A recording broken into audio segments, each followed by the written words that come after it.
Hi, my name is G. Brown. I'm a Colorado author and broadcaster, and I'm always thrilled when I get to spend time with my friend Richie Furay and talk about this Rock and Roll Hall of Famer's career. And that was the key word, friend. You're all those other things, but G, you are a friend, and that's what's really awesome to just be here with you doing this today. Well, great, Richie. For those who might not know, Richie has a performance coming up. The Richie Furay Band is going to be at Nieces in Lafayette on March 13th, a Friday night. And this is a big deal for us old Poco and Richie Furay fans because the epic song Crazy Eyes has never been performed in concert. To my knowledge. It has never been performed in concert. This will be a first. Oh, I can't wait to hear the results. To set the stage, the song, the title track of a 1973 album, Your Last with Poco. Yeah, it was. And there's a bit of maybe revisionist history that's gone on through the decades, Richie. After A Good Feeling to Know wasn't a hit, people said that you left the band because you were disappointed at its lack of commercial success. And Crazy Eyes kind of gets lost in that transition. You recorded that album after A Good Feeling to Know and then left, which I guess explains to a large degree why it was never performed live. And the song Crazy Eyes, written about Graham Parsons, your friend and the guy who's gone down historically as the pioneer of country rock. I'm not sure that's totally accurate, but he was right in there.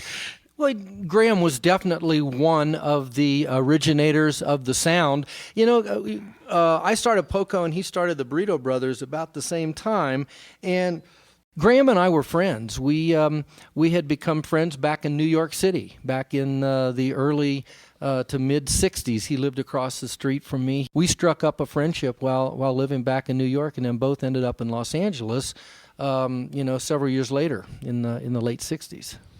Crazy Eyes written in 1973, but Graham, I believe, died late in that year. So this was written when he was still alive? Is that the chronology? No, it was definitely written while he was still alive. It was released and recorded in '73 on Crazy Eyes, but I had been working on the song in one form or another. I don't even know, maybe three years, maybe. It was just something I was noodling around with, and it all came, to completion in 1973. Ironically, around the same time that Graham passed away. So how did you hear the song in your head? Was it just a 3-minute It was just a little folk song, man. It was just a little folk song. And then the next thing I know, man, when we get back this production, I can't believe this, man. This is terrific. This is awesome. Oh, we're talking brilliant orchestration and the banjo breaks, and there's even some African drum on there. Am I wrong about that? I'm not sure. Could be. Just this epic recording, almost 10 minutes long. And your vocal, always one of my favorites, Richie. There's such a range on that. I don't know if you have any recollection of laying that down. It really captured something emotional, and I don't know if it was targeted specifically for Graham or if it was tapping into a lot of things. Well, again, I can't even tell you. There must have been something deep down within that I really felt this connection with him. You just don't write a song, about someone, or at least it has that many allusions to a person. Like when I met him in New York, he taught me brass buttons. And I thought, my goodness sakes, this is a pretty deep song for a kid, that's as young as, we were about the same age. And I thought this is really pretty fantastic.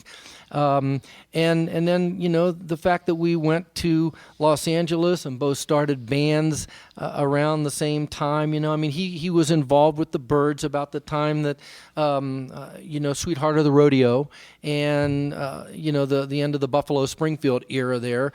But, there was a certain friendship. And here's what I think the whole gist of the song was. I saw a guy with so much potential, and yet it was so wasted.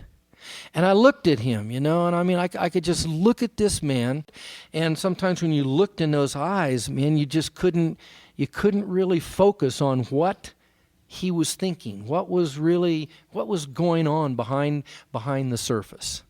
or behind those eyes, those crazy eyes.